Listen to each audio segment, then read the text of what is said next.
ഏവർക്കും സാഹിതിയുടെ ഒരു പുതിയ അധ്യായത്തിലേക്ക് ഹൃദയം നിറഞ്ഞ സ്വാഗതം.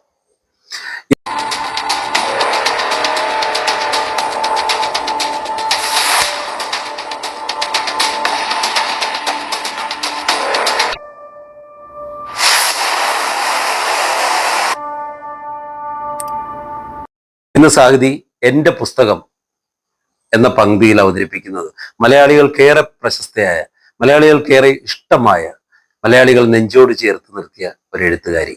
ചെറുകഥകൾ കൂടുതലായിട്ട് എഴുതിയ, ഓരോ പുസ്തകത്തിലും 20-30 കഥകൾ വീതം ചെറുകഥ എഴുതിയ, ആ ചെറുകഥകളെല്ലാം മലയാളികൾ സ്വീകരിച്ച ഒരു പ്രിയങ്കരിയായ എഴുത്തുകാരി. നിരവധി പുരസ്കാരങ്ങൾ ഇതിനോടകം നേടിക്കഴിഞ്ഞു. വെള്ളച്ചെമ്മീൻ, ഹൃദയാക്ഷരങ്ങൾ, പ്രത്യാഗമനം തുടങ്ങിയ നിരവധി കൃതികൾ ഇറങ്ങിക്കഴിഞ്ഞു. അത്രയേറെ പ്രശസ്തയായ, അത്രയേറെ ബഹുമാനിതയായ, ഒത്തിരി ഇഷ്ടമുള്ള ഒരു എഴുത്തുകാരി. ഏറെ ബഹുമാനത്തോടെ, ഏറെ ആദരവുകളോടെ, ഏറെ സ്നേഹത്തോടെ പറയട്ടെ, മലയാളത്തിന്റെ സ്വന്തം സിനി ശ്യാം. നമസ്കാരം. സിനി ശ്യാം മാമാണ് ഇന്ന് സാഹിതിയിൽ എൻ്റെ പുസ്തകം എന്ന പങ്ക്തിയിൽ വരുന്നത്.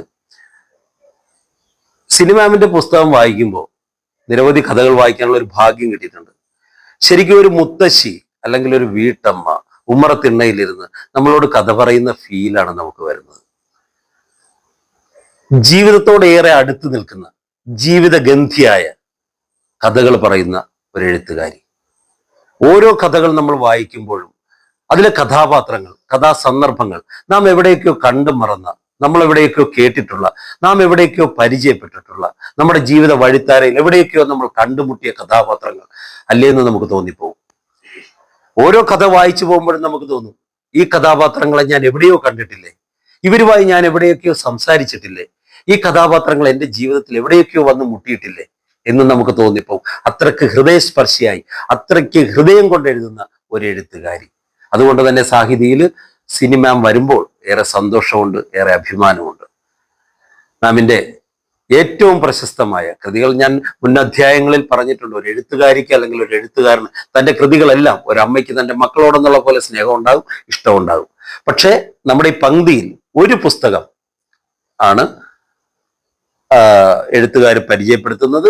എഴുത്തുകാർ ആ പുസ്തകത്തെക്കുറിച്ച്, അതിലെ കഥകളെക്കുറിച്ച്, ആ കഥകൾ എഴുതുമ്പോഴുണ്ടായ എഴുത്തുകാരിയുടെ വേദനകൾ, അവരുടെ അനുഭവങ്ങൾ, ഓരോ കഥകളും എഴുതാനുണ്ടായ സാഹചര്യങ്ങൾ, ചിലപ്പോൾ യാത്രയിൽ കണ്ടുമുട്ടിയ ഒരു വ്യക്തി കൊടുത്ത ഒരു വാക്ക്, അല്ലെങ്കിൽ പത്രത്തിൽ വന്ന ഒരു വാക്ക്, വാർത്തകളിൽ ഇടം പിടിച്ച ഒരു സംഭവം, ഇതിലേതെങ്കിലും ഒന്നാവാം ഒരു കഥയുടെ ബീജമായി മാറുന്നത്.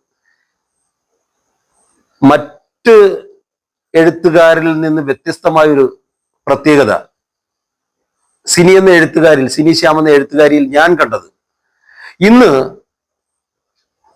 ഒരു തമാശ രൂപേണ പറയട്ടെ, വായനക്കാരെക്കാൾ കൂടുതൽ എഴുത്തുകാരാണ്.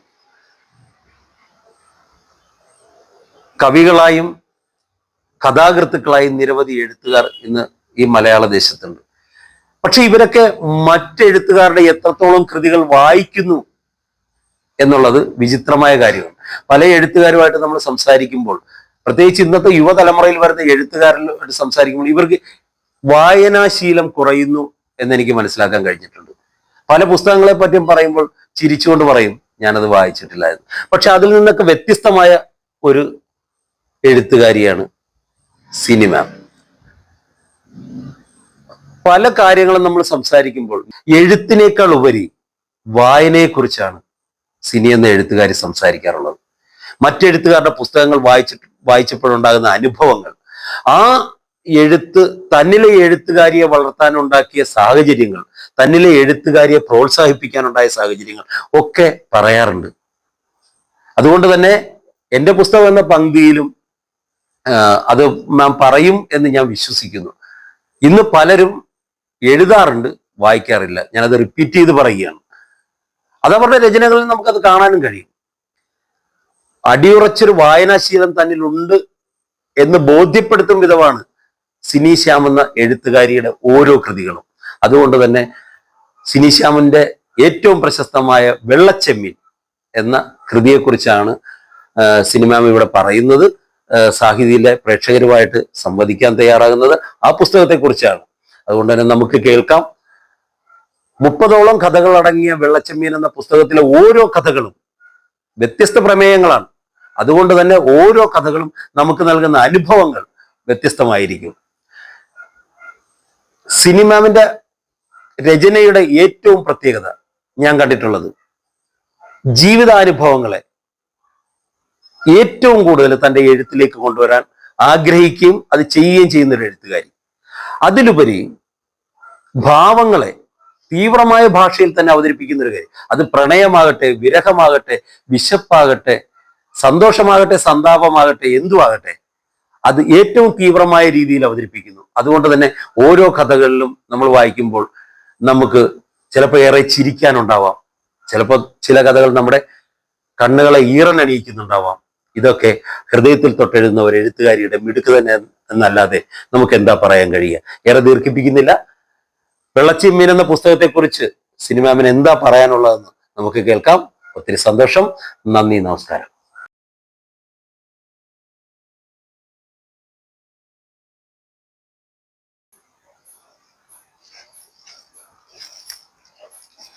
നമസ്കാരം. ഞാൻ എൻ്റെ ഒരു പുസ്തകത്തെ കുറിച്ച് പറയാനാണ് നിങ്ങളുടെ മുൻപിൽ വന്നിരിക്കുന്നത്. എൻ്റെ ഏറ്റവും ആദ്യത്തെ ഒരു കഥാസമാഹാരമാണ് വെള്ളച്ചെമ്മീൻ. ഇതാണ് വെള്ളച്ചെമ്മീൻ. ഇതൊരു 30 കഥകളുടെ സമാഹാരമാണ്. ഞാനിത് എഴുതിയെന്ന് പറഞ്ഞാൽ എൻ്റെ അനുഭവങ്ങള്, പലരും എന്നോട് പറഞ്ഞിട്ടുള്ള അനുഭവങ്ങള്, പിന്നെ ചിലപ്പോൾ വായിച്ചറിഞ്ഞിട്ടുള്ള. മാധവിക്കുട്ടിയുടെ വലിയൊരു ആരാധികയാണ് ഞാൻ. അതുപോലെ തന്നെ ചന്ദ്രകല എസ് കമ്മത്ത്, MD, ഇവരൊക്കെ എൻ്റെ. ഇപ്പോ ഏറ്റവും അവസാനം ഞാൻ വായിച്ച ദൈവികം എന്നൊരു പുസ്തകമുണ്ട്. അതുപോലെ തന്നെ എന്നെ ഏറ്റവും ആകർഷിച്ച കണക്കൂർ ആർ സുരേഷ് കുമാറിന്റെ ബൗദ്ധി, അതിലെ ജ്ഞാനദ നന്ദിനി എന്നിട്ടുള്ളൊരു കഥാപാത്രം, അതെന്നെ വളരെയധികം ആകർഷിച്ചതാണ്. ഇനി അതിനെക്കുറിച്ച് ചിലപ്പോൾ കഥകൾ വരുമോ എന്ന് എനിക്കറിയത്തില്ല. പക്ഷെ ഇത് ഓരോ ചെറിയ ചെറിയ കഥകളാണ് ഞാനിവിടെ വെള്ളച്ചെമ്മീനിൽ എഴുതിയിരിക്കുന്നത്. അത് നമ്മുടെ എല്ലാവരും അത് വായിച്ചവരെന്നോട് പറഞ്ഞത് നമ്മുടെ തൊട്ട അയൽപക്കത്ത് നടക്കുന്ന സംഭവങ്ങൾ പോലെ അവർക്കത് തോന്നിയത്. സാധാരണമായിട്ടുള്ളൊരു ഭാഷ, എല്ലാവർക്കും മനസ്സിലാകുന്ന തരത്തിൽ ആണ് അത് എഴുതിയിരിക്കുന്നതെന്ന് പറഞ്ഞ്. അതിലെ ആദ്യത്തെ കഥ സമസ്യ എന്നുള്ളതാണ്. അത് എൻ്റെ ചിറ്റയുടെ അനുഭവം തന്നെയാണ്. എൻ്റെ ചിറ്റ മരണപ്പെട്ടു. അത് കൊല്ലപ്പെട്ടതാണോ ആത്മഹത്യയാണോ അത് ഇന്നും ദുരൂഹമായിട്ട് തന്നെ ഇരിക്കുന്നു. അതുകൊണ്ടാണ് ഞാൻ ആ കഥയ്ക്ക് സമസ്യ എന്ന പേരിട്ടതും. ആ ആദ്യത്തെ കഥ ഞാൻ എൻ്റെ ചിറ്റയ്ക്കാണ് സമർപ്പിച്ചത്. പിന്നെ രണ്ടാമത് മതിഭ്രമം. അത് താജ്മഹലിൽ ഞാൻ പോയ സമയത്ത് ഞാൻ അവിടെ കണ്ടത് ആ മുനിഞ്ഞു കത്തുന്ന നേരിയ വിളക്കിലുള്ള ശവകുടീരങ്ങളും പുറത്തിറങ്ങിയപ്പോൾ യമുനാ നദി ഒഴുകുന്നത് കണ്ടപ്പോൾ എനിക്ക് തോന്നി ഒരുപാട് കൈകളില്ലാത്ത മനുഷ്യര് എന്നെ നോക്കുന്നത് പോലെ എനിക്ക് തോന്നി. അത് എന്നും എൻ്റെ മനസ്സിലൊരു ദുഃഖമാണ്. താജ്മഹല് ഉണ്ടാക്കിയ അവരുടെ കൈകൾ വെട്ടിക്കളഞ്ഞു എന്നുള്ള ഒരിത്. അവിടെ നിന്ന് ഞാൻ ചിന്തിച്ച് ചുവപ്പ് കോട്ട ദൃശ്യമായിരുന്നു. അപ്പോ അത് കണ്ടപ്പോഴ് എനിക്ക് ഷാജഹാൻ അവിടെ നിൽക്കുന്നത് പോലെ തോന്നി. അതുപോലെ തന്നെ മുംതാസിനെ ഞാൻ കണ്ടു. മുംതാസിനെ ഒരു പ്രണയിതാവുള്ളതായിട്ട് കണ്ടു. അങ്ങനെ ഞാൻ മതിഭ്രമം എന്ന് പറഞ്ഞിട്ടൊരു കഥ എഴുതി. അത് ഞാൻ തന്നെയാണ് അതിലെ നായികയായിട്ട് വന്നിരിക്കുന്നത്. ഞാൻ ഒരു ഉറക്കത്തിലേക്ക് പോകുന്നു. ബാക്കി എൻ്റെ കൂടെ വന്ന എല്ലാവരും താജ്മഹൽ ചുറ്റി നടന്ന് കാണാനാ പോയത്. ആ സമയത്ത് ഞാൻ മുംതാസിനെ കാണുന്നു. മുംതാസിന്റെ അടുത്തൊരു പുരുഷനുണ്ട്. അപ്പോ ഞാൻ വിചാരിച്ചു ഇത് ഷാജഹാൻ ആയിരിക്കുമെന്ന്. പക്ഷെ അവര് പറയുന്നു അത് ഷാജഹാൻ അല്ല, അവരുടെ പ്രണയിതാവാന്നാ പറയുന്നത്. അപ്പൊ ഞാൻ ചോദിക്കുന്നു അത് എന്തുകൊണ്ടാന്ന് പറയുമ്പോ അവര് പറയുന്നു അവർക്കും ഉണ്ടായിരുന്ന ഒരു പ്രണയിതാവ് ലഹളയിൽ കൊല്ലപ്പെട്ടതാണ്. അപ്പോഴാണ് ഷാജഹാൻ അവരെ കാണുന്നതും വിവാഹം ചെയ്യുന്നതും. പക്ഷെ അതിൻ്റെതായ ഒരുപാട് വിഷമതകൾ മനസ്സിൽ അടക്കി വെച്ചിരുന്ന ഒരു സ്ത്രീയായിരുന്നു മുംതാസ് എന്നാണ് എനിക്കപ്പോ തോന്നിയത്. ഞാൻ തന്നെയാണോ മുംതാസ് എന്ന് എനിക്കപ്പോ തോന്നിപ്പോയി.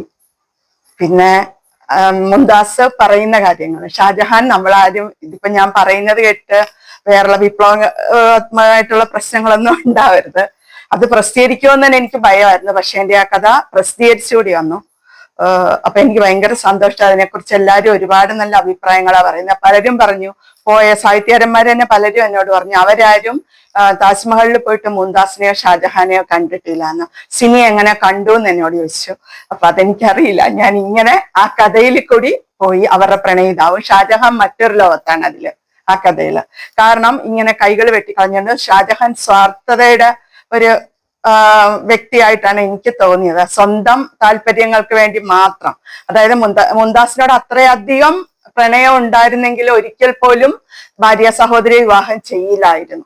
അത് ഞാൻ ആ കഥയിൽ എഴുതിയിട്ടുണ്ട്. അപ്പൊ അതെന്നെ ഒരുപാട്. പിന്നെ ആ സ്ത്രീയുടെ ഒരു അവരുടെ ഭർത്താവ് തിരികെ വരുമ്പോൾ അവര് ഷാജഹാനെ, മുംതാസിനെ, അവരുടെ പ്രണയിതാവിനെ കാണിക്കാനായിട്ട് നോക്കുന്നുണ്ട്. പക്ഷെ അവരാരെയും കാണുന്നില്ല. അപ്പൊ അവര് ചിന്തിക്കുന്നു, അവര് താജ്മഹലിൽ നിന്ന് പുറത്തേക്ക് ഇറങ്ങുന്ന സമയത്ത് ആ വഴിത്താരയിൽ വെച്ച് അവര് തിരിഞ്ഞു നോക്കുമ്പോൾ കാണുന്നത് കൈകളില്ലാത്ത ഒരുപാട് മനുഷ്യർ അവർക്ക് യാത്രാമൊഴി നൽകുന്നതാണ്. വീണ്ടും അവര് ബസ്സിൽ കയറിയിരിക്കുന്ന സമയത്ത് അവർ ചിന്തിക്കുന്നു, ഞാൻ എങ്ങനെ ഇവരെ കണ്ടു എന്നുള്ള ചിന്തിക്കുമ്പോ അവര് പറയുന്നു മനസ്സിന്റെ ഒരു മതിഭ്രമമായിരിക്കാന്ന്. അതുകൊണ്ട് ആ കഥയ്ക്ക് മതിഭ്രമം എന്നാണ് പേരിട്ടിരിക്കുന്നത്. അപ്പൊ മുംതാസിനെ പോലെ തന്നെ എന്റെ പ്രണയിതാവിനെ കാത്ത് ഞാനും അവിടെ ഇരിക്കുമെന്ന് പറഞ്ഞ ആ കഥ ഞാൻ അവസാനിപ്പിച്ചിരിക്കുന്നത്. എനിക്കും കണ്ടുമുട്ടാൻ പറ്റും എന്റെ പ്രണയിതാവിനെ എന്നുള്ള അങ്ങനെ ഒരു കഥ. പിന്നെ ഞാനൊരു വാസ്തുദോഷം എന്ന് പറഞ്ഞിട്ടൊരു കഥ എഴുതിയിട്ടുണ്ട്. അത് ഒരു വീടിന്റെ വാസ്തുവിന്റെ ഒരുപാട് അതുകൊണ്ടുണ്ടായി. വാസ്തു ശരിയല്ലാത്തതുകൊണ്ട് ഒരുപാട് ദോഷങ്ങളുണ്ടായി. അവര് പണ്ട് വിളക്ക് കത്തിച്ചിരുന്ന ആ ഒരു ഭാഗത്ത് ബാത്റൂം പണിതതിന് ശേഷം അവരുടെ കുടുംബത്തിലുണ്ടായ ഒരുപാട് പ്രശ്നങ്ങൾ. അതാണ് ആ വാസ്തുദോഷത്തിൽ കൂടി ഞാൻ എഴുതി അറിയിച്ചിരിക്കുന്നത്. പിന്നീട് എനിക്ക് ഒരു ഭ്രാന്തിപ്പൂ എന്ന് പറഞ്ഞൊരു കഥ എഴുതി. ഒരു സ്ത്രീക്ക് ഭ്രാന്തി ഇല്ലാഞ്ഞിട്ടും മറ്റുള്ളവരെ അവരെ അവഹേളിക്കാനോ അപമാനിക്കാനോ വേണ്ടിയിട്ട് അവർക്ക് കൊണ്ടുവന്ന് ചെമ്പരത്തി വെക്കുകയും അങ്ങനെ ചെമ്പരത്തിപ്പൂ അവർക്ക് ഭ്രാന്തിന്റെ ഒരു പ്രതീകമായിട്ട് വെക്കുന്ന ഒരു കഥ. അപ്പൊ അത് ഭ്രാന്തിപ്പൂ, അത് ചെമ്പരത്തിയാണ് കഥ പറയുന്നത്. അങ്ങനെ ഒരു പ്രത്യേകത അതിനുണ്ട്. പിന്നീട് എൻ്റെ ഒരു കഥ ആത്മാവെന്ന് പറഞ്ഞൊരു കഥയുണ്ട്. അത് ഒരു വൃക്ഷത്തെ വെട്ടി മാറ്റാൻ വേണ്ടി പലരും വീടിനടുത്തുള്ള ആളുകൾ പറയുമ്പോൾ അത് കേട്ടിട്ട് എനിക്ക് എഴുതാൻ തോന്നിയ ഒരു കഥയാണ് ആത്മാവ്. അത് ഒരു പ്രായമായ ഒരു വ്യക്തി മരിക്കാൻ കിടക്കുന്നതും മാവ് അവസാനം വെട്ടുന്നതുമായിട്ടുള്ള, അപ്പൊ മാവിലുണ്ടായിരുന്ന കിളികളും ഉറുമ്പുകളും അങ്ങനെ പലരും, അത് കിളികളുടെ മുട്ടകളും അതെല്ലാം നശിക്കുന്നതും മാവ് വീഴുന്നതും. മാവ് ചോദിക്കുന്നു, ഇപ്പോഴും ക്രിമിറ്റോറിയം കാര്യങ്ങളൊക്കെ ഉണ്ട്. അപ്പോ പിന്നെ ഒരുപാട് ആധുനിക രീതിയിൽ നമുക്ക് ശവത്തെ ദഹിപ്പിക്കാൻ സാധിക്കും. എന്നിട്ട് എന്തുകൊണ്ട് ഇത്രയും വലിയൊരു വടവൃക്ഷ എന്നെ നശിപ്പിക്കുന്നു എന്ന് പറഞ്ഞ് ചോദിക്കുന്ന ആ മാവിന്റെ രോദനങ്ങളാണ് ഞാൻ അതില് കുടുംബ ബന്ധങ്ങളും വന്നിട്ടുണ്ട്. അങ്ങനെ ഒരു കഥയാണ് ആത്മാവിൽ കൂടി ഞാൻ എഴുതിയിരിക്കുന്നത്. അത് മാവ് കഥ പറയുന്നത്. പിന്നെ ഞാനൊരു പിരിമന്ത എഴുതിയിട്ടുണ്ട്. 2 ഫ്ലാറ്റുകളിലുള്ള സ്ത്രീകള്. അപ്പൊ ഒരു ഫ്ലാറ്റിൽ നിന്ന് മൊന്തയിൽ പായസമായിട്ട് അടുത്ത ഫ്ലാറ്റിലേക്ക് പോകുന്ന 2 വ്യത്യസ്ത സ്വഭാവ തരത്തിലുള്ള സ്ത്രീകള്. ഒരാള് വളരെ സൗമ്യമായിട്ടുള്ള വ്യക്തി, മറ്റേയാള് ഒരുപാട് ഇപ്പോഴത്തെ രീതിയില് യാതൊരു വീട്ടുകാര്യങ്ങളും നോക്കാതെ ഭർത്താവിനെ കുറ്റപ്പെടുത്തി അങ്ങനെയൊക്കെ ജീവിക്കുന്ന ഒരു വ്യക്തി. ഈ മൊന്തയാണ് അത് കാണുന്നത്. അവരുടെ വീട്ടിലെ പാത്രങ്ങൾ മുഴുവൻ ചളുങ്ങിയും പല രൂപത്തിലാണ് കാണുന്നത്. അപ്പോ അത് ആ മൊന്ത തന്നെ വിചാരിക്കുന്നത് എന്നെ അതിലെ കഥാപാത്രത്തിന്റെ ഒരു ബാമയെന്നാണ്. അപ്പൊ ബാമേച്ചി എത്ര കാര്യമായിട്ടാണ് എന്റെ സൂക്ഷിച്ചു വെച്ചിരിക്കുന്നത് എന്നെ, അത് എന്റെ വീട്ടിലെ പാത്രങ്ങളും വീട്ടിലെ ഓരോ കാര്യങ്ങളും. പക്ഷെ അടുത്ത വീട്ടിലെ ആ സ്ത്രീ അങ്ങനെയല്ല രേഖ. അപ്പൊ ആ ഒരു 2 വ്യത്യസ്ത തലങ്ങളിലുള്ള സ്ത്രീകളുടെ സ്വഭാവ വൈചിത്രത്തെ കുറിച്ചാണ് പിരിമന്ത പറയുന്നത്. അത് മൊന്ത കഥ പറയുകയാണ്. പിന്നെ എനിക്ക് കല്ല് കഥ പറയുന്ന വരുന്നുണ്ട്. അലക്ക് കല്ല് ആയിട്ട് രൂപാന്തരം പ്രാപിച്ച, പണ്ട് തമിഴ്നാട് മലനിരകളിൽ ഉണ്ടായിരുന്ന ഒരു കല്ല്. ആ കല്ല് വന്ന് ഒരു വീടിന്റെ ചവിട്ടുപടിയായിട്ട് മാറുന്നതും വീണ്ടും അവര് വീട് പണിത് കഴിഞ്ഞപ്പോ ചവിട്ടുപടിയെ ഉപയോഗിച്ച കല്ലിനെ മാറ്റിയിട്ട് അത് വീണ്ടും ഒരു അലക്കല്ലായിട്ട് രൂപാന്തരം പ്രാപിക്കുന്നതും, ആ കല്ല് അങ്ങനെ ഉപയോഗിച്ചിട്ട് വാഷിംഗ് മെഷീനും കാര്യങ്ങളൊക്കെ വരുന്ന സമയത്ത് കല്ലിനെ മാറ്റി ഒരു മാവിൻ ചുവട്ടിലിടുന്നതും, കല്ല് അവിടെ കിടന്ന ആ വീട്ടിലെ കഥകൾ മുഴുവൻ കാണുന്നതും, അതില് ഇപ്പോഴത്തെ പെൺകുട്ടികൾക്ക് സംഭവിക്കുന്ന മൊബൈലിൽ കൂടി സംഭവിക്കാനുള്ള കാര്യങ്ങളും കൂടെ ഞാൻ എഴുതിയിട്ടുണ്ട്. ആ കുട്ടിയുടെ ഒരു പ്രണയവും അവര് രാത്രിയിൽ മൊബൈലിൽ കൂടിയുള്ള സംഭാഷണങ്ങളും കാര്യങ്ങളും. അപ്പോ അത് ആ കുട്ടിയോട് പിന്നീട് ആ പുരുഷൻ ചോദിക്കുന്ന ഒരു കാര്യമുണ്ട്. ആ പുരുഷനൊരു പൈസയ്ക്ക് ആവശ്യം വന്ന സമയത്ത് ആ കുട്ടി അതിന്റെ അച്ഛനോട് പറഞ്ഞു, അന്ന് അവരുടെ വിവാഹം നിശ്ചയിച്ചു, എന്നിട്ടും അച്ഛനോട് പറയുന്നു പിന്നെ ഒരു സഹായം ചെയ്യണമെന്ന് പറയുമ്പോഴത്തേക്ക് ആ പയ്യൻ അഭിമാനിയായിരുന്നു. പക്ഷെ ആ പയ്യൻ വിളിച്ചിട്ട് ചോദിക്കുന്ന ഏതാ, ഞാൻ നിനക്ക് വേണ്ടി തന്ന സുഖങ്ങൾക്ക്, അതായത് മൊബൈലിൽ കൂടി തന്ന സുഖങ്ങൾക്കുള്ള പേയ്മെന്റ് ആണോ ഇതെന്ന്. അങ്ങനെ പേയ്മെന്റ് എന്ന് പറഞ്ഞ പേരിൽ ഞാനൊരു കഥ എഴുതിയിട്ടുണ്ട്. അത് അലക്കലാണ് കഥ പറയുന്നത്. ആ കല്ല് വീണ്ടും ഒരുപാട് മുഖങ്ങളെ കാണാൻ വേണ്ടി വീണ്ടും ആ വീട്ടിൽ നിന്നും വേറൊരു വീട്ടിലേക്ക് ഒരാള് കൊണ്ടുപോകുന്നത് വരെയാണ് ആ കഥ. അപ്പൊ അങ്ങനെ ഒരു കഥയുണ്ട്. പിന്നീട് നോട്ടം, അതൊരു പുരുഷന്റെ ഒരു നോട്ടത്തിനെ ചുറ്റിപ്പറ്റി ഉള്ള കഥയാണ്. പക്ഷെ നമ്മൾ വിചാരിക്കുന്ന പോലുള്ള നോട്ടമല്ലായിരുന്നു അത് കഥ വായിച്ചാൽ മാത്രമേ മനസ്സിലാകത്തുള്ളൂ. അങ്ങനെ ഒരു കഥ എഴുതിയിട്ടുണ്ട്. പിന്നെ തുലാസ്, ഒരു സ്ത്രീക്ക് മറ്റൊരു തന്റെ കുടുംബത്തിലെ ഭർത്താവും മകളും അല്ലാതെ വേറൊരു പുരുഷൻ കണ്ടിട്ട് അവരുടെ കൂട്ടത്തിൽ പോകുന്ന അവർക്ക് പിന്നീട് ഒരുപാട് ട്രാജഡികൾ ഉണ്ടാവുന്നതായിട്ടുള്ള ഒരു കഥ. വീണ്ടും ഭർത്താവ് അവരെ കൂട്ടിക്കൊണ്ടുവന്നത്, അവര് പോയി കഴിഞ്ഞപ്പോഴാണ് അദ്ദേഹത്തിന് മനസ്സിലായത് അവരുടെ ആ ഒരു വില. ഇവർക്കും അത് മനസ്സിലാവുന്ന അവരെ കൂട്ടിക്കൊണ്ടുവരുന്നതായിട്ടുള്ള അങ്ങനെ ഒരു കഥ എഴുതിയിട്ടുണ്ട്. പിന്നെ പാഷാണം, സ്വന്തം മകളുടെ ഭർത്താവായിട്ട് വന്ന ഒരു പുരുഷൻ. ആദ്യമൊക്കെ നന്നായിട്ട് അവരെ നോക്കുമായിരുന്നു. പിന്നെ അതിനുശേഷം ആ കുട്ടിക്ക് അവരെ ഒരുപാട് ഉപദ്രവിക്കാനും അയാളെല്ലാം നശിപ്പിക്കാനും ഒക്കെ തുടങ്ങി. പിന്നെ മകൾക്കൊരു ഭീഷണിയായി മാറുമെന്ന് തോന്നിക്കഴിഞ്ഞപ്പോൾ, അതായത് അവർക്ക് ക്യാൻസർ വരുന്നു മകൾക്ക്, ആ സമയത്തും ഈ പുരുഷൻ ഒരുപാട് അവരെ അവഹേളിക്കുകയാണ് ചെയ്യുന്നത്. അപ്പോ ആ അമ്മയ്ക്ക് സഹിക്കാൻ വയ്യാതെ ഇവന് പാഷാണം കലക്കിക്കൊടുത്ത് അവനെ വധിക്കുന്നു. അമ്മ ജയിലിലേക്ക് പോകുമ്പോൾ പോലീസുകാര്, വനിതാ പോലീസ് ചോദിക്കുന്നു, അമ്മ നാമം ജപിക്കേണ്ട ഈ സമയത്ത് എന്തുകൊണ്ട് ഇങ്ങനെ ഒരു കൃത്യം ചെയ്തു എന്ന്. അപ്പോഴാ അമ്മ ഓർക്കുന്ന കഥയായിട്ടാണ് ഞാൻ അത് എഴുതിയേക്കുന്നത്. അതിന്റെ പേര് പാഷാണം. പിന്നീട് പേടി, വളരെയധികം ഒരു ചെറിയ കഥ, മിനിക്കഥ പോലെ ഒരു കഥയാണത്.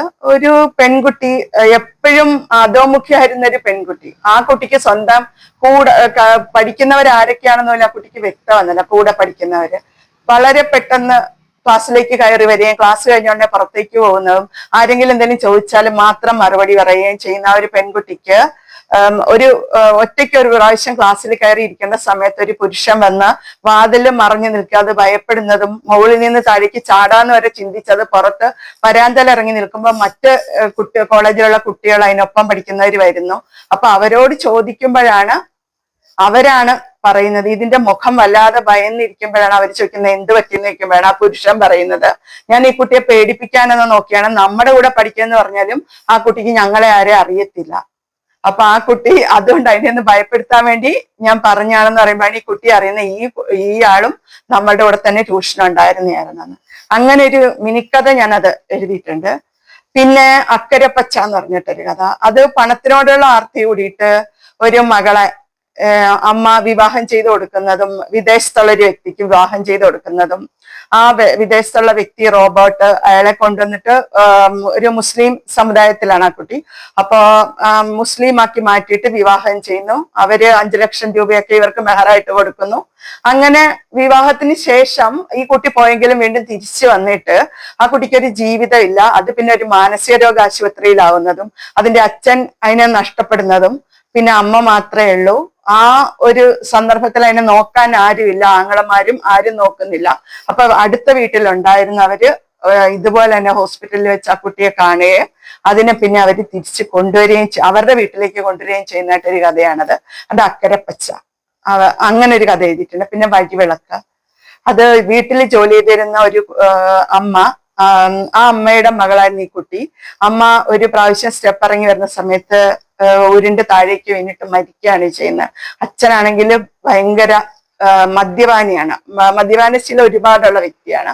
അപ്പോ പിന്നീട് അച്ഛൻ ഈ മകളെ മറ്റുള്ളവർക്ക് ആദ്യം ഭിക്ഷയാചിക്കാനാണ് ഇരുത്തുന്നത്, ആങ്ങളെയും ഈ കുട്ടിയെയും കൂടി. പക്ഷേ ഒരിക്കലും ഭിക്ഷ അയച്ച് കൊണ്ടിരിക്കുന്ന സമയത്ത് അതിന്റെ പാത്രത്തിൽ നിന്ന് പൈസ എടുത്തോണ്ട് ഓടിയ ഒരു കള്ളന്റെ പുറകെ ഈ ആൺകുട്ടി പോയിട്ട് പിന്നെ ആരും ആ കുട്ടിയെ കണ്ടിട്ടില്ല. അത് നോർത്ത് ഇന്ത്യ നടക്കുന്ന ഒരു കഥയായിട്ടാണ് ഞാനത് എഴുതിയിരിക്കുന്നത്. പിന്നീട് ഈ പെൺകുട്ടി ആദ്യം ഭക്ഷണത്തിന് പോലും വഴിയില്ല. അപ്പോ അച്ഛനെ മാറ്റി, അന്നൊന്നും ഈ കുട്ടിക്ക് ഭിക്ഷ അയച്ചപ്പോ കിട്ടിയില്ല. അന്ന് അച്ഛൻ വന്ന് വഴക്കിടുമ്പോ ഒരു വ്യക്തി വന്ന് ഈ പിന്നെ അച്ഛനെ കൂട്ടിക്കൊണ്ട് പോയിട്ട് എന്തൊക്കെയോ പെറുവിറുക്കുന്നു. അതിനുശേഷം അച്ഛൻ അയാളുടെ കൂട്ടത്തിൽ ഈ കുട്ടിയെ വിടുന്നത്. ആ കുട്ടിക്ക് എന്താണെന്ന് പോലും അറിയാൻ വയ്യാത്ത ആ പ്രായത്തില് ആ മനുഷ്യൻ ആ കുട്ടിയെ ഉപയോഗിക്കുന്നു. പക്ഷെ ഒരുപാട് വേദനകളും ശാരീരികമായിട്ടുള്ള വിഷമതകളും ഒക്കെ ആ കുട്ടിക്ക് ഉണ്ടായിട്ടും അത് വീണ്ടും വീണ്ടും അതിന് പോവുകയാണ് ചെയ്യുന്നത്. കാരണം അതിന് ഭക്ഷണം കഴിക്കണം, അച്ഛന് കൊടുക്കണം, അല്ലെങ്കിൽ അച്ഛന്റെ വഴക്ക് കേൾക്കും, അച്ഛന് മദ്യപിക്കണം. അങ്ങനെ ആ കുട്ടി അടുത്ത് കിടക്കുന്ന ഒരു വൃദ്ധയായ ഒരു സ്ത്രീയെ വരെ സഹായിക്കുന്നുണ്ട്.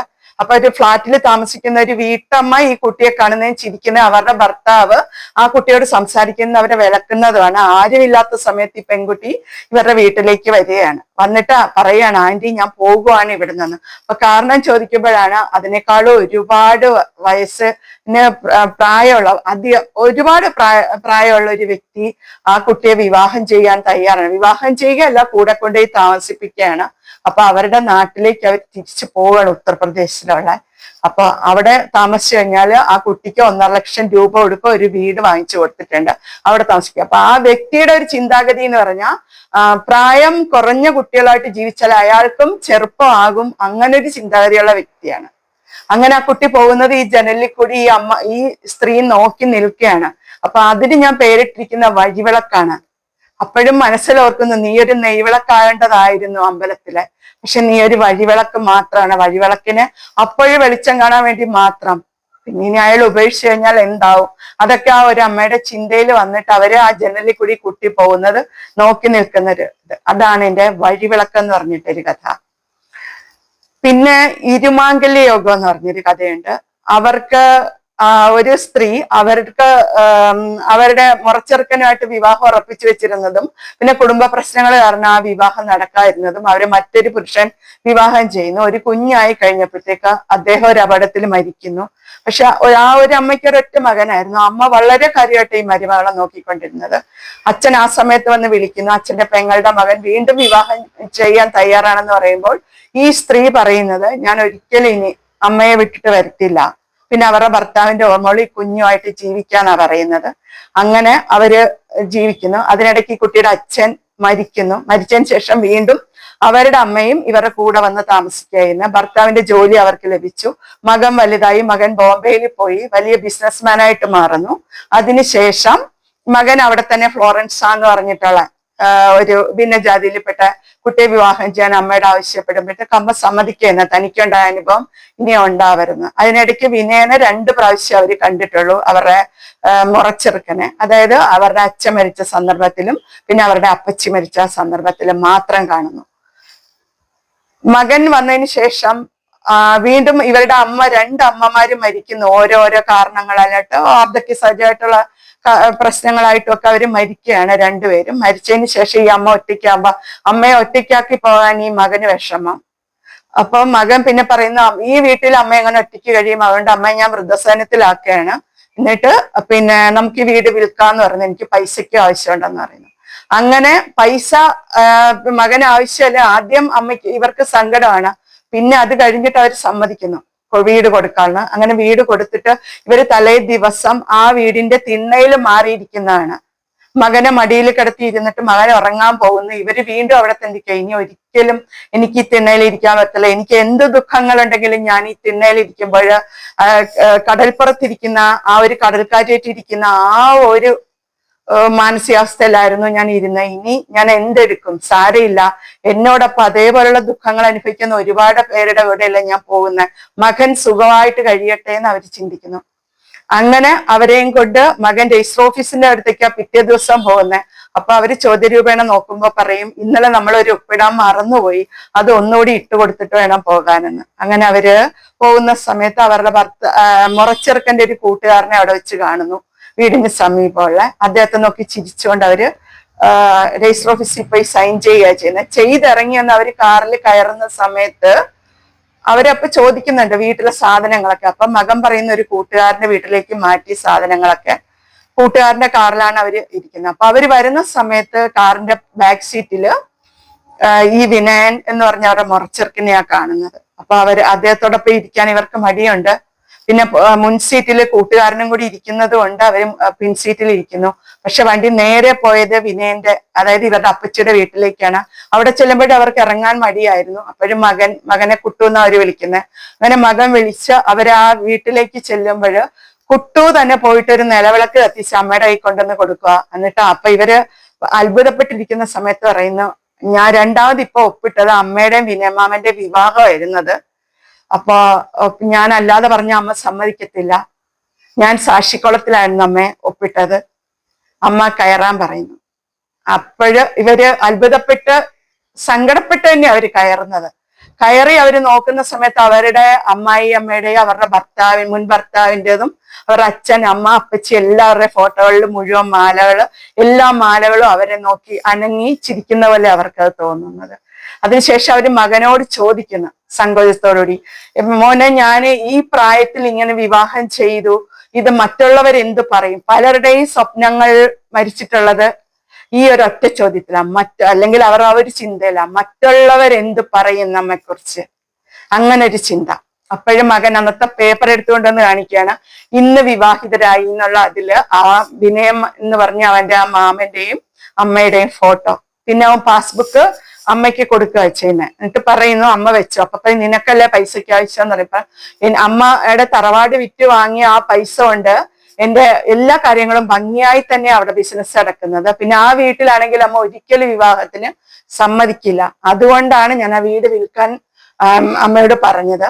അപ്പൊ ഈ പണം അമ്മ തന്നെ വെക്കും, എനിക്ക് ആവശ്യം വരുമ്പോ ഞാൻ സ്വീകരിക്കാം എന്നാണ് പറയുന്നത്. അങ്ങനെ മകനും കൂട്ടുകാരെല്ലാരും കൂടെ ഉണ്ടാക്കിയ ഭക്ഷണം കഴിക്കുമ്പോഴും മകൻ പറയുന്നു, മകനോട് അമ്മുമ്മ പറഞ്ഞിട്ടുണ്ടായിരുന്നു അമ്മയ്ക്ക് ഇങ്ങനെ ഒരു പ്രണയം ഉണ്ടായിരുന്നെന്നും വിവാഹം വരെ എത്തി നിന്ന കാര്യങ്ങളാണെന്നും അന്നൊരു ജ്യോത്സ്യം പറഞ്ഞത്രേ അമ്മയ്ക്ക് ഇരുമാംഗല്യ യോഗമാണെന്ന്. പക്ഷെ ആ ജ്യോത്സ്യന്റെ പ്രവചനം ശരിയായി. അത് ഇന്ന് അച്ചട്ടായെന്ന് അവര് പറഞ്ഞ് എല്ലാവരും കൂടി ചിരിക്കുന്നു. പിന്നെ മകൻ യാത്രയായി തിരിച്ചു പോവുകയാണ്. ആ സമയത്ത് വിനയൻ അവരെ ചേർത്ത് പിടിക്കുമ്പോഴ് ഭൂമി തന്നെ തന്റെ സന്തോഷം വർഷിക്കുന്ന മഴ, ആ മഴയിൽ നനഞ്ഞവര് കയറുമ്പോഴ് വിനയം പറഞ്ഞു, ഇതുപോലൊരു മകനെ കിട്ടിയ നമ്മൾ വളരെ ഭാഗ്യവാന്മാരാണെന്ന്. അതാണ് എന്റെ ഇരുമാംഗല്യ യോഗം എന്ന് പറഞ്ഞൊരു കഥ. ഇരുമാംഗല്യ യോഗം എഴുതിയപ്പോഴ് ഞാൻ ഒരുപാട് വിഷമിച്ചു. കാരണം എന്റെ മനസ്സിൽ ആ വിനയനും ആ സ്ത്രീയും വളരെയധികം സംഘടനകളും ഉണ്ടാക്കി. അവരുടെ ആ ഒരു ജീവിതം അവര് തമ്മിൽ കാണുമ്പോൾ, അവരുടെ വിനയന്റെ ആ സ്ത്രീയെ കാണുമ്പോഴുള്ള വിനയന്റെ ചുണ്ടും വായും ഒക്കെ ഇങ്ങനെ വിറയ്ക്കുന്ന ഒരവസ്ഥ, ഒന്നും പറയാൻ പറ്റാതെ. അതൊരു വല്ലാത്തൊരു വേദന നൽകുന്ന ഒരവസ്ഥയായിരുന്നു. പിന്നെ ഇതെന്താകും ഇതിന്റെ ക്ലൈമാക്സ് എന്ന് എനിക്ക് അറിയത്തില്ലായിരുന്നു. അങ്ങനെയാണ് ആ കഥ എഴുതിക്കൊണ്ടിരുന്നത്. എനിക്ക് തന്നെ അറിയത്തില്ല അതിന്റെ ക്ലൈമാക്സ് എന്ന്. അത് തന്നെ വളരെയധികം അതുപോലെ തന്നെ എന്നെ വിഷമിപ്പിച്ച ഒരു കഥയാണ് ലയനം. അത് കാശിയുടെ പശ്ചാത്തലത്തില്, അതായത് ഒരു സാധാരണ കുടുംബത്തിൽ സംഭവിക്കുന്ന ഒരു അച്ഛന് 3 പെൺമക്കള്, വളരെയധികം കഷ്ടപ്പാടുകൾ, അവർക്കൊരു പ്രണയം ഉണ്ടായിരുന്നു. പക്ഷെ അവർക്കത് വിട്ടിട്ട് മറ്റൊരു അധികം സമ്പത്തുള്ളൊരു വീട്ടിലേക്ക് വിവാഹം ചെയ്ത് പോകേണ്ടി വന്നൊരവസ്ഥ. അവിടെ ചെല്ലുമ്പോഴാണ് അവരറിയുന്നത് അവരൊരു ഹോം നേഴ്സിന്റെ ഒരു സ്ഥാനം വഹിക്കാൻ വേണ്ടിയാ. കാരണം ഹാർട്ടിന് അസുഖമുള്ളൊരു വ്യക്തിയാണ് അവർ വിവാഹം ചെയ്തത്. വളരെയധികം പണമുണ്ട്. പിന്നെ അവരുടെ ജീവിതം പല വഴിക്ക് മാറി മറിയുകയാണ്. അവര് വിവാഹം ചെയ്യാൻ ആഗ്രഹിച്ചത് ഒരാളെ, വിവാഹം ചെയ്തത് മറ്റൊരാളെ, ജീവിച്ചത് വേറെ ആളുടെ കൂടെ. പക്ഷെ അതിലൊന്നിലും അവർക്ക് ആ ജീവിച്ച ആളെ അവരെ വിവാഹം ചെയ്യാൻ തയ്യാറായിരുന്നു. അദ്ദേഹത്തിന് ഒരുപാട് പ്രശ്നങ്ങളും കാര്യങ്ങളൊക്കെ ഉണ്ടായിരുന്നു. അദ്ദേഹത്തിന് കുറ്റബോധമായിരുന്നു. തന്റെ അനിയന് വേണ്ടിയിട്ടാണ് താൻ ഇവരെ സ്വീകരിച്ചത്, ഇവരെ അങ്ങനെ വിവാഹം ചെയ്തതെന്നുള്ള ആ കുറ്റബോധത്തിൽ നിന്ന് ഉരുത്തിരിഞ്ഞാണ് അദ്ദേഹത്തിന് അവരോടുള്ള പ്രണയം. അങ്ങനെ അവര് ജീവിക്കുകയാണ്. പക്ഷേ അവർക്ക് ഒരിക്കലും അംഗീകരിക്കാൻ പറ്റുന്നില്ലായിരുന്നു ആ സ്ത്രീക്ക്. അവരങ്ങനെ കാശിയിലേക്ക് പോകുന്നതും അവിടെ ഒരു ഭജന കേട്ടിരുന്നിട്ട് തന്റെ ഈ കഥ ഒരു ഫ്ലാഷ് ബാക്ക് ആയിട്ടാണ് ഞാൻ ഈ കഥ പറയുന്നത്. അതിനിടയ്ക്ക് ഒരു കാര്യം കൂടി എനിക്ക് പറയാനുണ്ട്. അവര് ഗംഗയുടെ തീരത്ത് പോകുന്നു. ഗംഗാ ആരതി കാണാനായിട്ട് അവർ നടക്കുന്ന സന്ദർഭത്തില് ഒരു മരത്തിന്റെ ചുവട്ടിൽ ഒരു വൃദ്ധ ദമ്പതികളെ കാണുന്നു. വൃദ്ധ ദമ്പതികളെ കാണുന്ന സമയത്ത് അവർ ചിന്തിക്കുന്ന, അവരുടെ അമ്മമ്മ പറഞ്ഞ ഒരു കഥയാണ് അവർ ചിന്തിക്കുന്നത്. പണ്ട് ശിവഭഗവാനോട് പാർവതി ദേവി ചോദിച്ചത്രേ, ഇത്രയധികം ആളുകള് ഗംഗയില് കുളിച്ച് പാപമുക്തി വരുത്തി കഴിഞ്ഞാല് അവർക്ക് എല്ലാവർക്കും കൂടി ഇവിടെ സ്ഥലം ഉണ്ടാവുമോ എന്നൊരു ചോദ്യം ചോദിച്ചു. അപ്പൊ ശിവഭഗവാൻ പാർവതി ദേവിയെ നോക്കി ചിരിച്ചിട്ട് അവര് വൃദ്ധ ദമ്പതികളായിട്ട് ഈ ഗംഗയുടെ തീരത്തുള്ള ഒരു മരത്തിന്റെ ചുവട്ടിൽ വന്നിരിക്കുകയാണ്.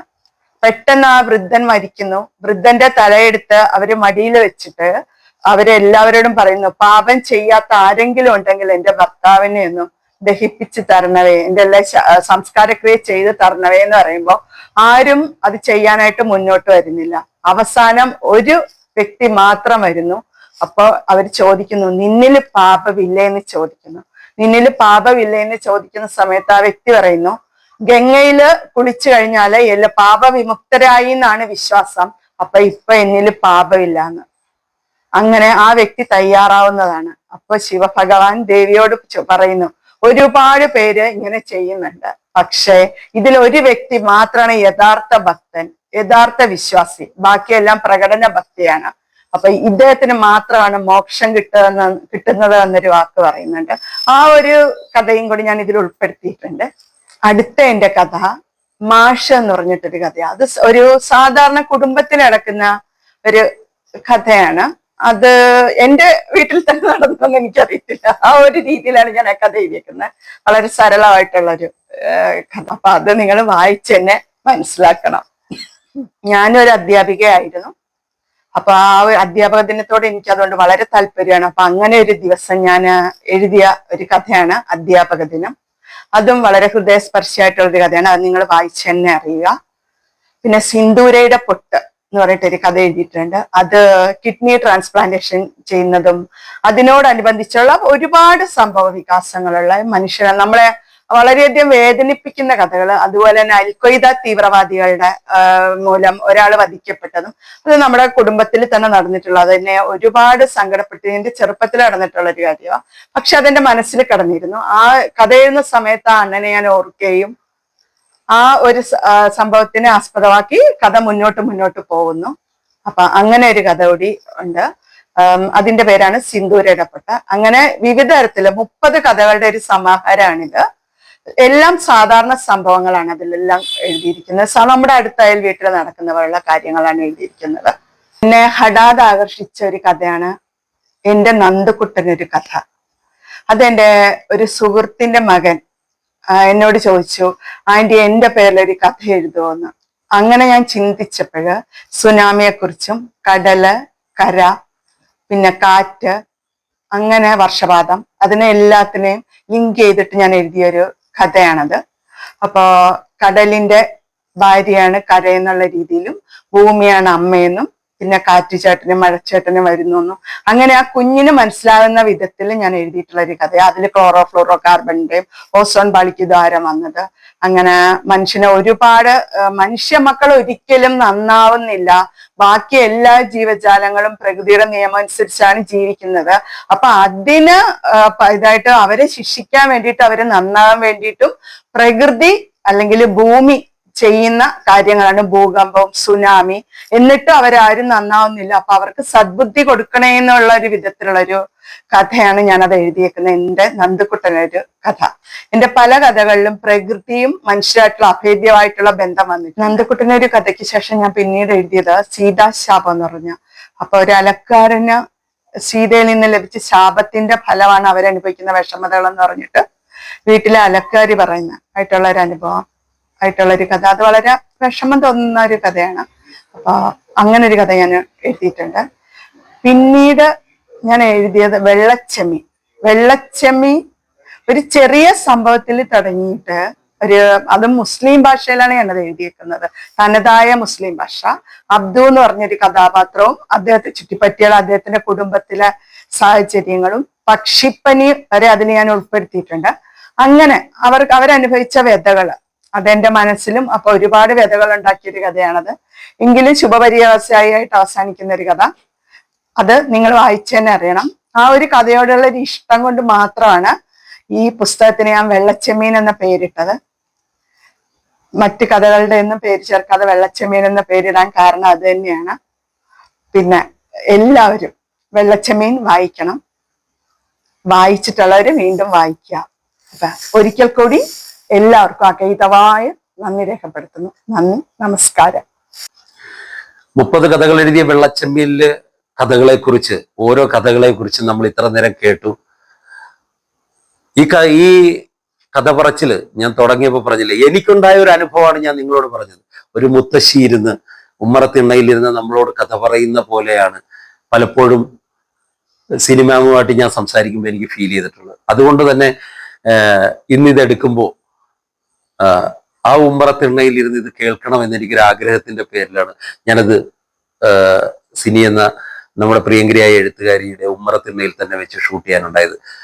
അത് നിങ്ങൾക്കിത് കേട്ടപ്പോൾ മനസ്സിലായി കാണും. എന്തായാലും സാഹിതിയിൽ ഇത്രയും നേരം നമ്മളോടൊപ്പം സംവദിച്ചതിന്, തൻ്റെ ആ ജീവിതാനുഭവങ്ങൾ എഴുത്തിലേക്ക് കൊണ്ടുവരാനുണ്ടായ സാഹചര്യങ്ങളെ കുറിച്ച് വളരെ വിശദമായി പറഞ്ഞതിന് ഒക്കെ ഒത്തിരി ഒത്തിരി നന്ദി. ഒരിക്കൽ കൂടി ഈശ്വരൻ നിരവധി കൃതികൾ എഴുതാനും മലയാളികൾക്ക് നിരവധി പുസ്തകങ്ങൾ തരാനും ഓജസ്സും തേജസ്സും നൽകട്ടെ സിനി മാമിനെന്ന് പ്രാർത്ഥിച്ചുകൊണ്ട് നന്ദി, നമസ്കാരം, നിർത്തുന്നു.